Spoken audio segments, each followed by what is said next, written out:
সেদিন খুব কষ্টে ছিলাম। হৃদয়টা ভেঙে গিয়েছিল। অন্তরে এক অজানা খারাপ লাগা কাজ করছিল। নিজের কান্নাকে ধরে রাখা সম্ভব হচ্ছিল না। খুব চিৎকার করতে ইচ্ছে করছিল, কিন্তু লোকলজ্জায় তাও সম্ভব হয়নি। মনে মনে এমন কাউকে খুঁজছিলাম যে একটু কাঁধে হাত রেখে বলবে, চিন্তা করো না, সব ঠিক হয়ে যাবে ইনশাআল্লাহ। কিন্তু এমন কাউকে পাশে পাইনি।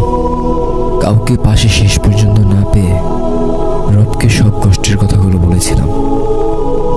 তারপর হৃদয়ে অদ্ভুত রকমের এক প্রশান্তি অনুভব হয়েছিল।